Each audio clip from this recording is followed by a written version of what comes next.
Hello and welcome to the Business of Betting podcast. Today I'm joined by James Seils from Bettor Edge. James, thanks very much for coming on. The Business of Betting podcast is proudly brought to you by the Betfair Hub from Betfair Australia. No matter where you are in the world, if you want expert articles from pro punters, from building automated models to betting psychology, check out the Betfair Hub. betfair.com.au/hub. Gamble responsibly.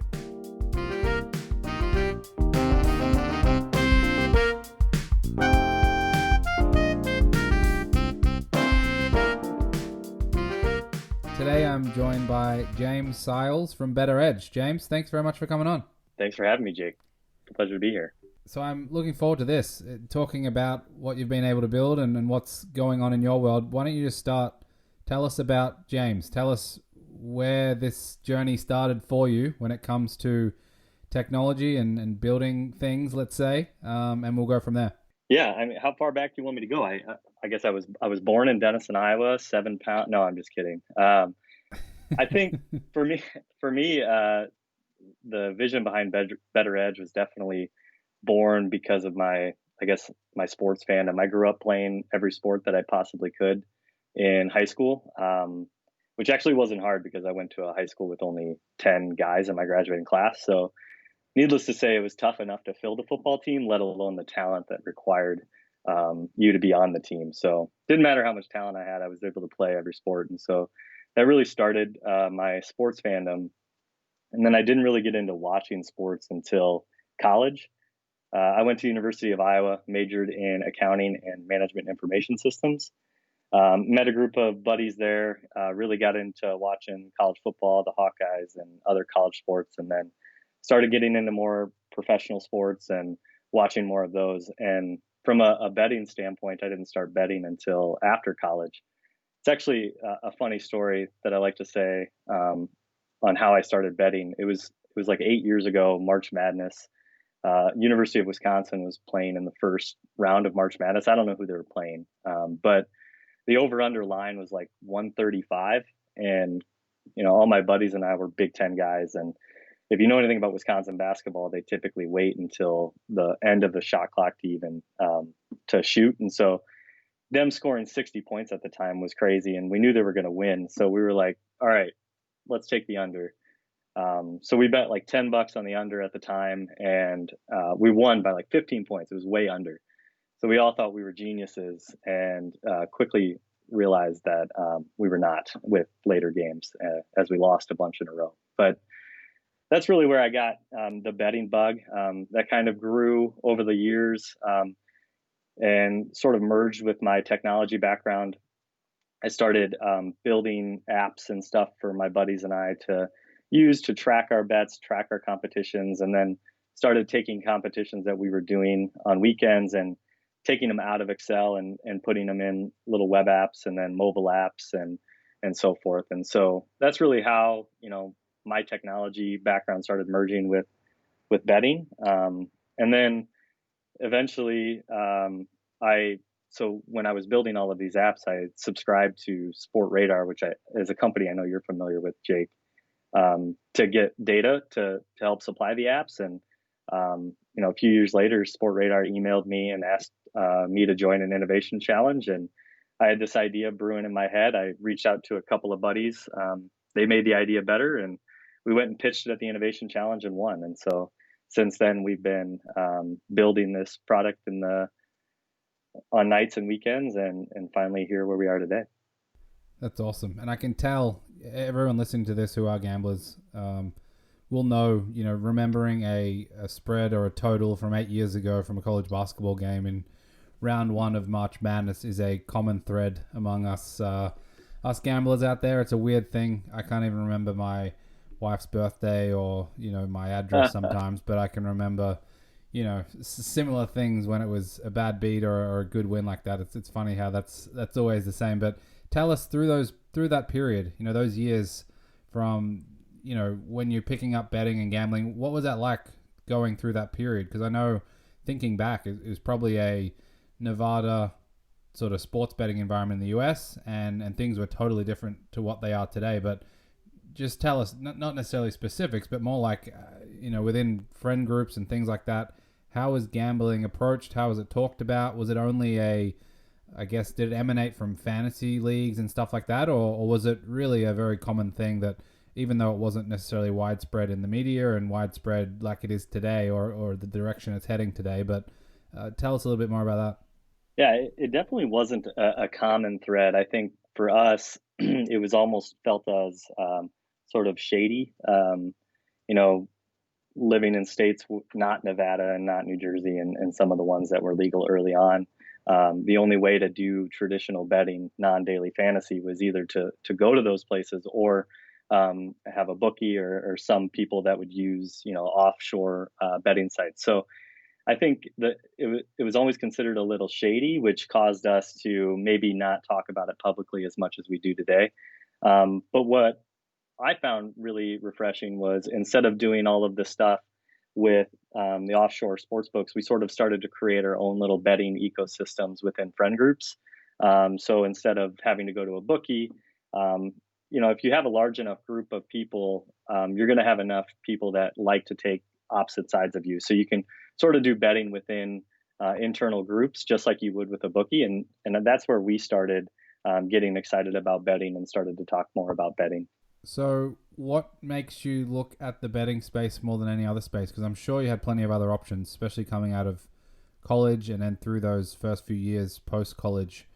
Even sports media, sports generally, obviously sports betting is an option, among other things, especially with your skill set, technology and those types of positions, whether it's out in San Francisco or anywhere else, are pretty prominent these days. What was it that made you sort of continue to head down the sports betting path? Yeah, for me, it was definitely a passion project. I know, I was definitely big into the betting space pretty early on once I started. And, the passion sort of took over. And I did consulting for not almost 9 years, and saw a lot of different industries. And something about, betting on Saturday just kept me coming back to the industry. And then when I started creating these apps on weekends, and doing all of that, it just kept me excited about the betting space. And when you're looking at starting a company, or you're doing an innovation idea, I think some of the best ideas are made by just looking at an industry, and finding little tweaks and little problems that you think you can solve. And I think that's what we did with Bettor Edge, and that also added to the excitement. Going in all these industries, seeing where other industries are innovating, and kind of looking back at my passion, which is sports betting, and not seeing some of the innovation that we're seeing in other industries. And so, hoping to bring that to this space is definitely a passion of mine. Tell me about that period of time where you're spending nights and weekends and maybe early mornings tinkering with this project. I know people, a lot of founders and co-founders and early stage teams talk about it, and you have like the images of like Zuckerberg on those movies, hammering away at his laptop, building out the web app, or the writing code and stuff like that. But what's that period of time like? Because I'm sure there's plenty of people who haven't built a business from scratch, or started a project like this from scratch. Tell us about those early days and weeks and months. Yeah, for me, my role in my real job at the time wasn't heads down coding. So there was a lot of learning that I had to do on my own to actually get the engineering skills to build an app, let alone a back end, modern, decentralized, all the things that are key for a modern tech stack. So that was definitely a learning curve early on, and it was a lot of reiterating things that I had built maybe a couple months ago, and then going back and rebuilding it. A lot of late nights and weekends. I know my wife started to get very tired of it before we actually created the company. Asking, "Is this ever going to be a thing, or is this all just wasted time?"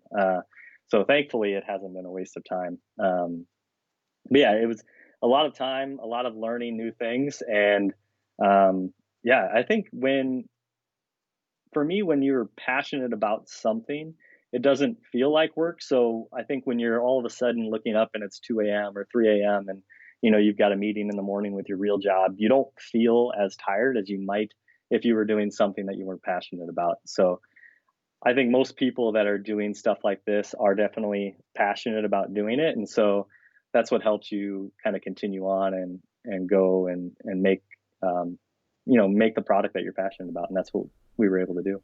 So was the vision fully developed in those late nights with you and the team, or has it evolved? Tell us about how it started and then how it's progressed through to today, basically. Yeah, it definitely was not fully developed early on. I think, I had the idea of the initial Bettor Edge, which was initially going to be a traditional exchange, similar to other exchanges you've seen. And then bringing on my other co-founders, they've definitely helped build that idea into something better and more differentiated. And so it's definitely evolved since we've started almost a year ago. So tell us, what is Bettor Edge? Give us a description, either sort of back of the napkin, or if you want to dig deeper now, we can sort of hone in on exactly what it is. Yeah, our tagline is a stock exchange for sports betting, but we're a lot more than that. I like to think of us as a end-to-end sports experience app. So when people talk about sports betting, I think a lot of people just think of the action of placing a wager, whether you're at a sports book or placing the wager on a website. But really, it's a lot more involved than that. Before you actually place the wager, you probably went to Twitter or went to some other website to get analysis to figure out, where do I want to place a bet? And then you actually place the bet. But after that, you may have a third party app where you're tracking your bets, or you have a spreadsheet where you're monitoring, how much have I bet, how much have I returned on all these different sites, all these different casinos. And so what our vision is we want to actually bring all of those components of sports betting into one app. And that's what Bettor Edge is sort of becoming.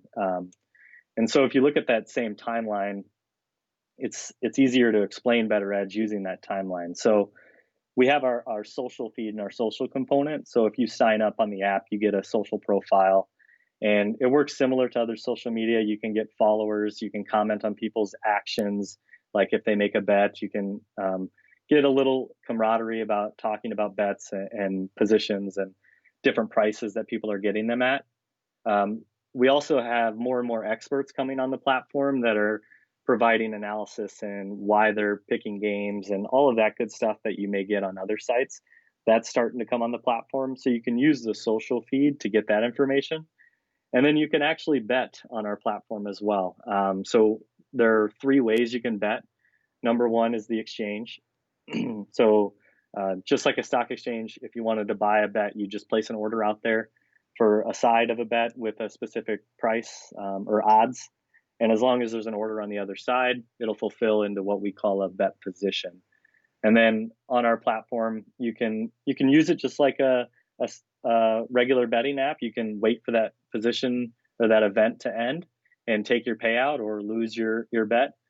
Or if the market's moved, you can actually sell your position back to the same market you bought it in. And as long as someone's out there willing to buy the new position at the new price, you can take a little bit of earnings without waiting for the event to end. So it operates very much like a stock market. We try to use similar terminology like market orders, positions, limit orders, stuff like that. So that's the number one way to bet.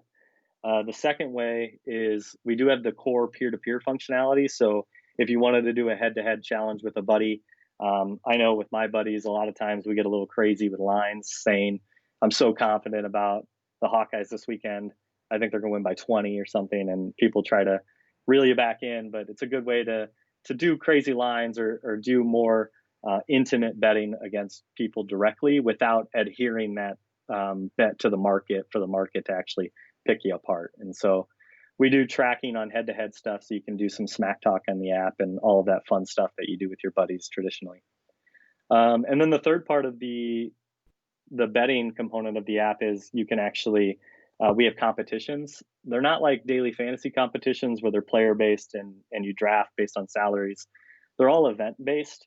So a good example is, maybe one random week in the NFL, you've got 16 games on a weekend. you may be required to pick 10 of those games against the spread, and the person with the most correct picks or the highest winning percentage takes the pot based on a different structure of payout, and we have multiple of those. Another competition type that I really enjoy is the wager-based competitions. And so this is where you would purchase a ticket to get into the competition, and then you start out with 1,000 coins. And then whether it's a time-based or event-based, you can wager those coins on different events, and you can double down on winnings, and you can keep earning as much as you can during the time frame of the competition. And then the person with the highest earnings takes the entry fee. And so that's where I think it's fun for people to do volume betting without actually having volume of US dollars that they're putting up, and they can win a lot of money on that. And the best part about all the betting types that you can do on Bettor Edge is we don't take a fee. And so I think that's our biggest differentiator in a lot of ways.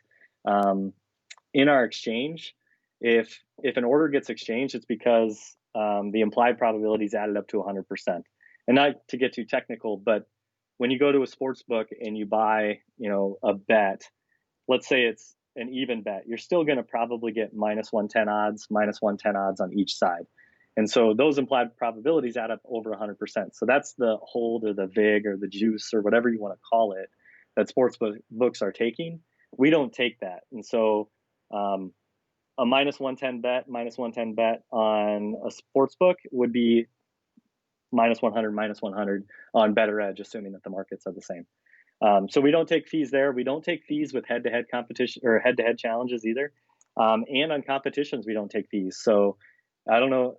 I know a lot of people use daily fantasy sites and they do those competitions. And if you ever take time to look at the number of entries that are in there and multiply it by the buy-in, and then you compare it to what's being paid out, you can actually see the fee they're charging, and it's pretty substantive. And so that's a lot of money that I think we're taking out of an old business model and putting it back to our customers, which we're really excited about. And then moving down that timeline, everything you do on Bettor Edge is tracked. And so you can choose to share all your activity on our social feed so people can watch you, see how good you are, gain followers that way. Plus, we're a very analytical driven system. So my background comes a lot from data analytics. That's what I did day in and day out. And that's what we're trying to bring to our consumers as well. So when you're in there, everything you do, you get the power to look at that at your fingertips. So I like to think of a good example. Like if I want to bet Iowa on the road against Rutgers, but I'm curious, obviously, about how Iowa does on the road, that data will be in the app very shortly. But currently, I can also look at, well, how do I do when I bet Iowa as a road favorite? So a lot of those things are just at your fingertips, really easy to see without having to have you crunch the numbers and do all that yourself. So yeah, that's really the best way I can explain it, kind of in a nutshell, everything that's in there. But we're growing every day. We're adding features all the time, and we're excited. There's a lot there. I want to ask first about the 3 different bet options you're talking about. So far or into the future, can you tell us how bullish you are on certainly the last 2? Obviously, the matching a position and selling or cashing out a position, we've certainly seen over the years, and we'll hopefully see more of that here in the US. But I'm interested in your thoughts on those other 2 because, head-to-head challenges where you can play with friends, for example, or, everyone has text groups, WhatsApp groups, whatever it might be, Telegram and everything else. And the ability to make that a betting environment or transfer that to a platform where you can have a similar experience hasn't been done perfectly. There's some options globally, but there's nothing that's fabulous at this point necessarily. But are you bullish on that and even the competition stuff? I mean, we've seen a little bit of that so far here in the US market, but certainly not enough. Even just the idea of having a place where you can go send your friends to do Super Bowl squares, for example, or some variation of your March Madness bracket and or drafting of those teams, Calcutta style type things. It's not that easy to do in this day and age. It's still pretty crazy that you can't go somewhere and have a full experience that's taken care of, but that's where we're at. So I'm curious on those 2 elements. Are you really bullish on that, or is that a ancillary feature to the matching and cashing out? Yeah, so it definitely started as an ancillary feature. I think we're getting more and more bullish as we've added more and more of the social features. So one thing I didn't mention is we have this groups feature. So everything you do on the app, you can do individually and join competitions individually and bet markets individually. But we also allow you to create groups amongst friends. So just as an example, my college buddies, we have a group on there, all edge coin, all free currency. And I didn't talk about that yet, but um, we have a group on there, and everything you do in the app uh, gets logged to that group. So you can chat in the group about what people are doing, give people feedback on what they're doing. And then you can also create competitions and head-to-head challenges all based on this group sort of ecosystem. And within there, you've got leaderboards, smack talk, a lot of other stuff that you can actually track just within your group how you're doing, which was, I think it's been great for a lot of people that are doing all of these things in spreadsheets and text messages outside of the spreadsheet. Now they get to do it all together and have it all at their fingertips. So we're definitely more bullish on that now. I think at the beginning it was definitely an ancillary thing to keep people in the app while the volume in the exchange grows. And you talked about the customer journey. It is true. Like, I don't know anyone that goes to one place to find information that they use to help them with their sports betting or daily fantasy or whatever it is. That's an interesting component because it is obviously hard to stack a lot of good information as well as all the functionality you need into one place. Certainly on the size of a phone screen, it's probably challenging. But how do you anticipate going about that to have an all-inclusive package of information and functionality that allows someone to do ideally most of the things they want all in one place? Yeah, it's definitely going to be a learning and iterative process. We probably changed the UX a few times already since even releasing late beta, and so we're taking feedback from users where they struggle to stay in the app, where they may do things with their buddies that we don't have, and we're definitely logging all of that and adding them to our feature backlog. And so the hope is the more we get our early users and even users down the road involved in the building process of the app, the more it becomes their app and the more it becomes easier for them to say, I'm in here. This is what I was doing with my buddies. All of the things that we're doing are part of the app. And hopefully that's what helps them stay and creates that ecosystem that they've got decentralized over everywhere else. But you're right, we're trying to do a lot in something that's held within your hand. And so our first hires were UX folks. So we're definitely working with them and getting feedback from users, but plus also some expertise from them to try to incorporate that in the app. So gamblers are notorious for we believe we have control over the event, over the bet itself, whatever it is. Obviously, as we know, that's largely an illusion. But in terms of tracking and trying to navigate all of the different bias or subjective elements that come, you good example with Iowa. And if you're a crazy Iowa fan, you probably think you're best placed to bet well when it comes to Iowa games. And I think we'll probably figure that out that maybe that's not the case because of those biases. But that component, is that going to go how you think it is in terms of, well, people are going to see that and then they're going to change their behaviors? Or I'm curious as to how you think that will progress, because I think even though people say we want information, we want to make better decisions, we think we're in control and we're obviously not, and that's probably an illusion. And people probably don't want to understand that that's what's happening to them when they're betting on Iowa games, and they're not very good at picking what Iowa's going to do week to week. So I'm curious, how do you think that will progress? Or have you got any data so far that says that people are using it in a way that we should? Or is it one of those things that it goes back to our natural instincts and that's going to take over?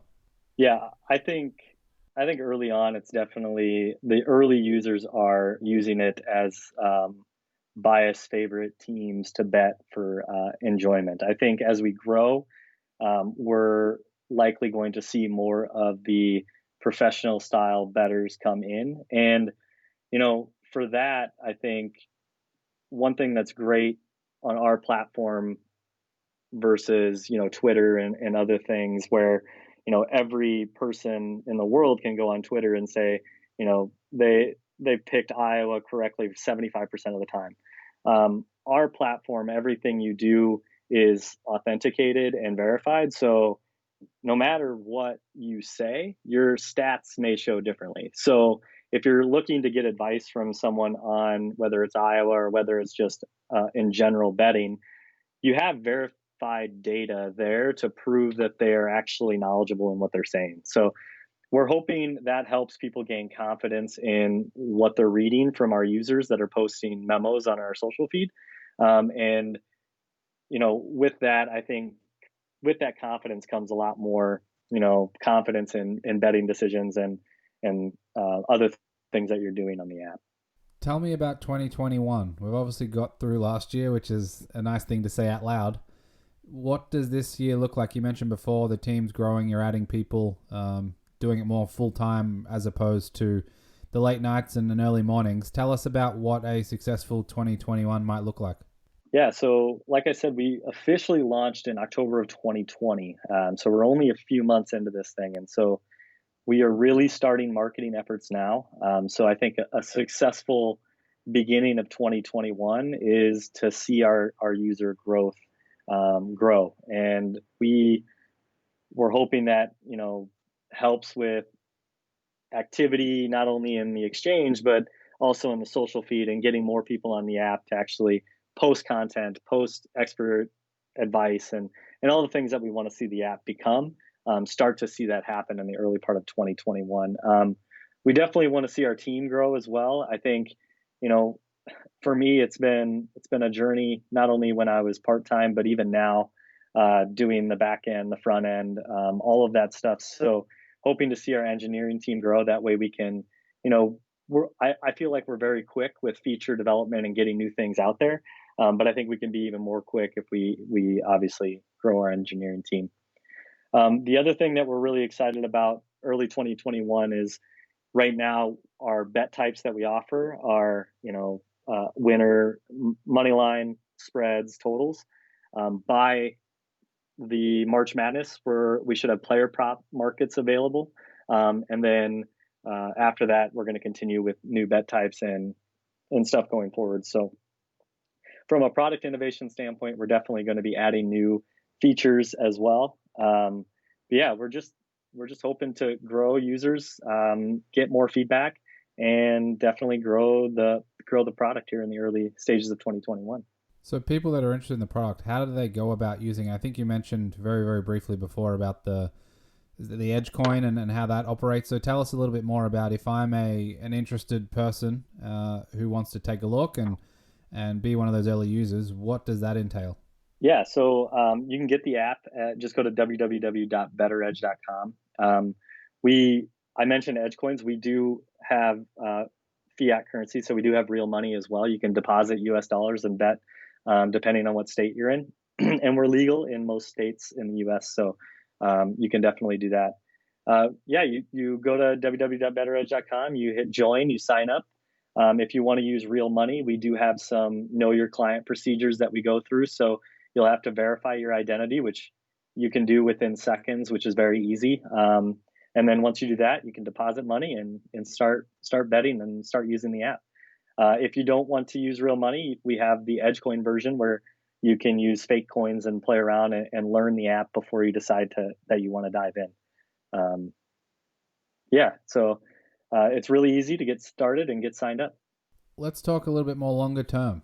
I don't know if you have a goal in mind or you've thought more than sort of directly what's ahead of you, but tell us about what that vision might look like. I know you talked earlier, it's a sports experience or it's a sports entertainment experience, all encompassing and things like that. Do you have any thoughts on where this might head, especially if things go well, in 2021 and then beyond, what it might be looking and feeling like? Because I think it sounds like that plenty of people are trying to build these type of all-encompassing experiences that include, analytics and data and information that can help inform or guide people. It includes different ways to participate, not just placing a bet or laying or playing a head-to-head challenge with friends, but having competitions and things like that, all different options based on the sporting event, or even player props and things like that. But is there a way forward that you can see where someone might want to spend far more of their time overall on a single app experience, as opposed to jumping around from Twitter or other places, and then ultimately the final sort of step for them is to place a bet or engage? But how does that process look like over the next few years? Yeah, our hope with that is that we are going to be the low cost option when it comes to people who want to bet. And so since there's no vig or no fee, so our hope is that people will look to us to be their first option before they go to a sports book or somewhere else, because whether there's volume or not in the early days, um, being the low cost option, your cost of not getting the bet isn't as high as it would be if you go to a sports book and you pay 8% vig on the same bet.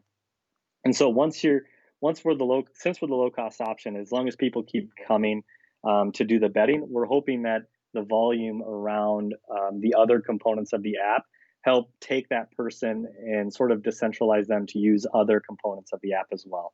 And I think from a long-term standpoint, if that holds true, we're going to have people that come to the app not just to do the betting, but also now they see the social feed is active. They can start looking at experts and really engaging there, and then start using the other components of the apps with their buddies and all the things that they're doing outside of apps or on decentralized apps today. So I think that's our vision for the long term. We definitely have a lot of contingency plans in the works for long term for Bettor Edge. I mean, as we're looking at marketing and our group's functionality, there's a lot of things that can be done with sports teams like the Vikings here in the market, where you can create really core events and things that are very specific to a Vikings group, where you get all Vikings team fans in that group, and you can do all the things in the app for that group.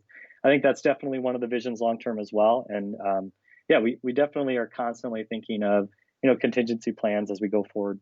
Did 2020 have any impact on you or those directly around you in the marketplace, or just the market generally? Because I'm thinking it may or may not be that evident right now, but I think that it may have had a lasting impact with respect to the ability of some of these businesses to continue. Obviously, the changing landscape of sports betting and how that's evolving as well. Has there been anything major in 2020 that either helped you along or has hindered the process so far?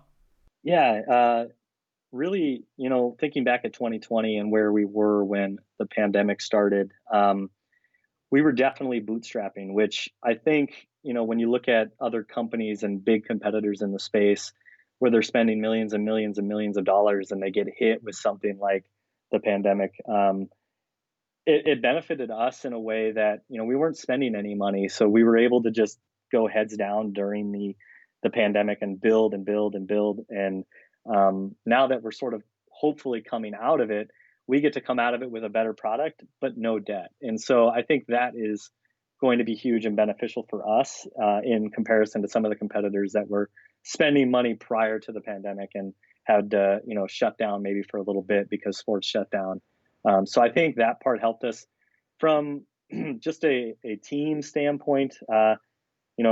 We didn't really get together. I told you, Jake, earlier, we started the company with 3 people, and all 3 of us had a baby in the same year that we started the company. So we were all pretty cautious when the pandemic started. So the team had to change and do everything virtually. We didn't really get in person at all. So some of that was, tough and trying to navigate where we wanted to take the company. And I think we figured that out. And so I think, we're ready for 2021 better than what we were ready for 2020. So that's exciting to us.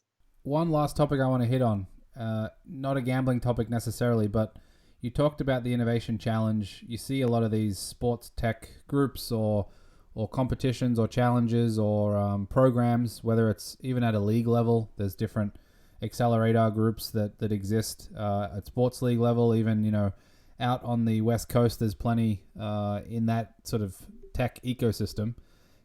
What's the benefit to be gained from those? I know you've talked a lot about product iteration, and people talk about, all the people in the know, certainly not me, talk about different sprints that you might do over a week to help products develop and grow and things like that. What's the benefit of partaking in those different ecosystems? Yeah, for me, it's definitely the people that are in them. So you get feedback, you can kick ideas off of other people and get their feedback, which has been very beneficial. I mean, you probably have 100 ideas that 99 of them have already been attempted, and maybe even 100. And it's not necessarily the idea that's innovative. It's how did I take that idea that someone else attempted, and then they gave me feedback on what went wrong. And then you have to try to make it a little bit different, do tweaks here and there. And so that's definitely been beneficial. And, for me on the innovation side, what I find awesome in other industries that I think we're trying to bring here into the betting industry is it's not so much product development. There's so much innovation in bet types and products and new apps and new fancy things, but it's innovation in business models and revenue models that I think are going to really be the ones that are going to be impactful long term. In my years in consulting, I saw a lot of industries, and looking at the betting industry when it comes to business to consumer operations, it seems to be lagging compared to other industries that do the same business to consumer. For example, you don't see fees being driven to consumers anymore in most industries. I look at the financial services industry. Just 5 years ago, you didn't even think twice about paying a fee to buy and sell a stock, right? You paid $8 commission to buy and sell a stock. A company like Robinhood came around. They didn't reinvent how to buy and sell stocks necessarily. They may have made it easier, but that wasn't, I don't think, the biggest innovation that they did. The biggest innovation they did was they changed their business model and operating model because of new tech stacks and new ways you can create companies, and passed the benefits of that along to their consumers to where now it's just standard. You don't pay a fee when you buy and sell a stock. And so I think our hope with the innovation that we're bringing to the space is, by not charging that fee and changing the way our business operates and our revenue models, that takes a foothold in the industry. And all of a sudden you start to see people catch up and not be able, and pass that benefit on to the consumer to where it becomes second nature that, why am I paying a fee to buy a bet? That it shouldn't happen. So I think that's where we're excited from an innovation standpoint. Definitely there's a ton of innovation around products and stuff that are coming out as well that is also very exciting. Yeah, totally agree. It's been an interesting evolution, certainly on the Robinhood example, but there's still plenty of others where it's lagging behind. Even, I've lived in different parts of the world, and over the years, trying to even transfer a couple $100 internationally has been insane. It's getting easier now, and there's some better options, but it's always been, well, you can use TransferWise or a few other places, and you get hit on the exchange rate, and then there's the fee for the transaction. It's like, well, do I really even want to send someone $100 for their birthday anymore? And even here in the US, everyone uses Venmo, and that's sort of the way to transfer domestically, and it's simple and easy, but it's no different to what PayPal or others started out to do. It's just a variation on the same thing, but done from an execution standpoint probably a bit better. So it will be interesting to see if that's the path that the sports experience industry takes, whether that's sports gambling, whether that's other iterations. But it does seem like there is a strong chance that model will change. Yes, and I look at another thing in the financial industry that on the B2C side that they're doing that I could foresee, the betting industry start to do, and Bettor Edge being a central source of that change. And that's companies like Mint, Truebill, all of those companies that are able to bring all of your financial data from all of these different sources and bring it together into one central location to where you can see where you're spending money and doing all of those cool things.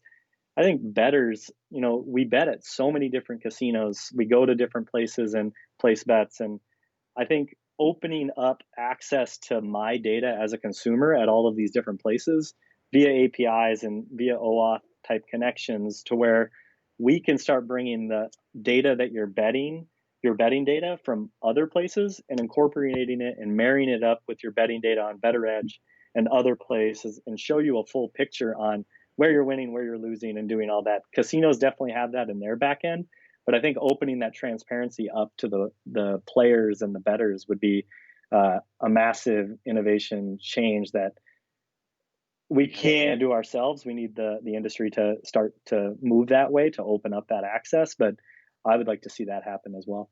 Yeah, I agree. So one final question for you.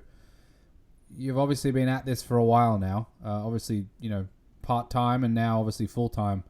What advice would you have for those who are looking at the gambling space, wherever they are in the world, and think, you know what, I have an idea, or I want to take an idea further and be better at the execution part and so on. What have you learned over the past couple of years developing and building out Bettor Edge and the team and the people? What would you say to those who are interested in going down that path now? Yeah, my first advice would be, you might think you can do it alone, but don't do it alone. I think for me, the idea that I had would be so bad if I didn't bring in the people that are, help me co-found the company, and bring in all the advisors we brought in from different companies that have started and may have failed, or that have started and been successful, to get their advice on, what we want to do before you start spending hours and hours and hours on building it, and money on marketing. I think that has definitely been a learning curve for me, and I'm very glad I brought the people in that I did to help me see that. And so that would be my biggest advice: just bring in other people to bounce the ideas off of first before diving in and making a big investment in it. And start the company before you have kids. I would say that's a big one. That's probably tough for some people, but I'm sure there's plenty of people out there who are trying to figure it out. And I guess just a quick follow-up to that. Has it been, obviously with your background and experience on the technology side, I think that's one area that plenty of people have challenges with. They may not necessarily know what it's going to take to be able to build an app. Can I outsource it to someone in California, someone in India, someone in Manila, someone, locally? How all that works. For someone who's not tech savvy, is that a barrier that's too high to climb, let's say, or is it something where if you bring someone in, you can solve that pretty quickly? Yeah, you can solve it pretty quickly, especially with modern tech nowadays. It's not hard to build an app. I think the difficult part with building an app is making sure you have the right support structure in place to manage it going forward. I think that's a challenge when you go offshore and have someone build it for cheap. The other thing with building an app is, I think a lot of people just see the front end of the app and think that's the app. The back end is the bones of it. It's what makes it work, and it's what makes it scalable. And so just making sure the person you bring in is either part of the team long term, I think, is always a good solution to help make it scalable. But if you're just looking at a quick prototype, see if the idea works, it's not hard to overcome that barrier, and it's not too expensive either. Tell us where we can follow along. Are you guys on Twitter? Are there any other places where we can see progress? Obviously, the website you mentioned before, is that the best way to track things and get involved? Yeah, if you go to www.bettoredge.com, all of our social media handles are on there. We also have a Slack channel for all of our users where they give us feedback, and where we take feedback and try to put them into the app. But yeah, if you go to the website, you can see all our social media feeds and follow us along there. Awesome. Well, best of luck, James. I hope things progress quickly and everything goes as planned. It'll be fun to play around and use the app in 2021 as these sort of big events start to definitely happen. Obviously, 2020 is a bit of a strange year, but very exciting for you and the team, and I certainly wish you all the best. Thank you, Jake.